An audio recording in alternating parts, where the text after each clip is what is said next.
नमस्कार, मैं हूं प्रवीण गौतम।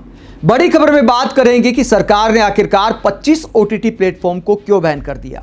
यह बैन सही है या गलत है, इस बात का विश्लेषण भी करेंगे। पहले बात करते हैं कि आखिरकार सरकार ने इतना बड़ा कदम क्यों उठाया और उन 25 ओटीटी प्लेटफॉर्म की लिस्ट भी आपको दिखाएंगे जिनको बैन किया गया है, इन पर आरोप क्या लगा है। आपको याद होगा कि एजाज खान के शो हाउस अरेस्ट पर काफी बवाल कटा था। उल्लू ओटीटी प्लेटफॉर्म पर वो आता था, जिसके बाद बवाल कटा, सरकार गंभीर हुई तो उल्लू वालों ने उसे हटा दिया, उसके सारे एपिसोड हटा दिए। लेकिन एक प्रोग्राम हटाने से क्या होता है, जब सारा कंटेंट ही इस तरह का था, उसके बाद सरकार गंभीर होती है, तमाम ओटीटी प्लेटफॉर्म का एक रिव्यू किया जाता है और अब यह आदेश दिया गया है कि इनको बैन कर दिया जाए। इनकी बहुत सारी वेबसाइट और ऐप्स को हटाने का आदेश दिया गया है। सरकार को आखिरकार ऐसा क्यों करना पड़ा?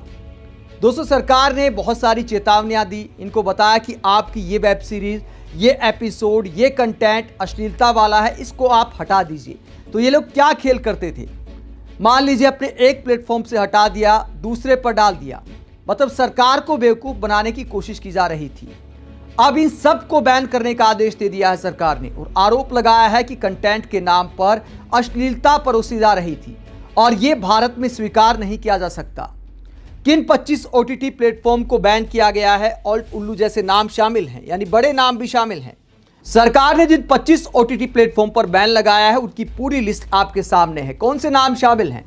अड्डा TV, Alt, Big Shots app, Boomex, Bull app, Desi Flix, Fineo, Fugi, Gulab app, Hit Prime, HotX VIP, Hulchul app, Jalwa app, Kangan app, Look Entertainment, Moji Flix, MoodX, Navarasa Lite, NeonX VIP, Show Hit, Show X, Soul Talkies, Triflicks, Ullu और Wow Entertainment, इन 25 OTT platform पर बैन लगा दिया है सरकार ने।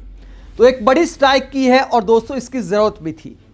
यह बिल्कुल सही कदम सरकार ने उठाया है। बहुत सारे लोग अभिव्यक्ति की आज़ादी के नाम पर इनके हक में राय दे सकते हैं, कह सकते हैं कि भैया सरकार को बैन लगाने की क्या जरूरत थी, जिसकी मर्जी वो देखे, जिसकी मर्जी वो ना देखे। इन पर बाकायदा चेतावनी भी चलती थी कि 18 प्लस के लोग ही देख सकते हैं। तो फिर आखिरकार सरकार ने क्या गलत किया है या सही किया है, इस पर बहस हो सकती है, लेकिन मेरा ओपिनियन है कि बिल्कुल सही किया गया है। ये कोई कंटेंट नहीं होता।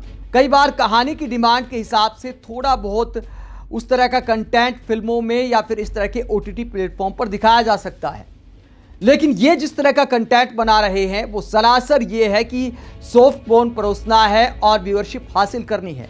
कोई कहानी नहीं, रिश्तों की मर्यादा का कोई ख्याल नहीं। भारत का जो समाज है उसको तार तार करने में ये लोग बड़ा योगदान दे रहे हैं। कई बार कहा जाता है कि समाज की जैसी सोच होती है वैसा ही फिल्मों में दिखाया जाता है, वैसा ही कंटेंट में दिखाया जाता है, लेकिन ऐसे लोग और ऐसा कंटेंट समाज की सोच को प्रभावित भी करता है। दोस्तों, अभिव्यक्ति की आज़ादी के नाम पर क्या ऐसा कंटेंट भी दिखाया जा सकता है? आप सास दामाद के बीच गलत संबंध दिखाते हैं, ससुर बहू के बीच गलत संबंध, कोई रिश्ता इन्होंने नहीं छोड़ा। तो निश्चित तौर पर सरकार ने बिल्कुल सही कदम उठाया है। पहले उठाया जाना चाहिए था, लेकिन कह सकते हैं कि देर आए दुरुस्त आए। उम्मीद करते हैं कि सरकार इस काम को अंजाम तक पहुंचाने में कोई कसर नहीं छोड़ेगी। अब कोई रियायत नहीं की जाएगी, कोई वापस स्टेप नहीं लिए जाएंगे, वरना ऐसे लोग क्या करते, थोड़े दिन शांत रहते हैं फिर वापस उसी रास्ते पर आ जाते हैं। इन ओटीटी प्लेटफॉर्म वालों ने सरकार को बेवकूफ़ बनाने में भी कोई कसर नहीं छोड़ी थी। तमाम शिकायतें इनकी की गई, सरकार ने तमाम गाइडलाइंस दी, वीडियो हटाने के आदेश दिए, लेकिन कई प्लेटफॉर्म पर इनका धंधा चलता है। एक से हटाया, दूसरे पर चिपकाया और पैसा कमाया। यही फॉर्मूला अपनाकर पैसा कमाया जा रहा था। सॉफ्ट पोर्न युवाओं के लिए परोसा जा रहा था।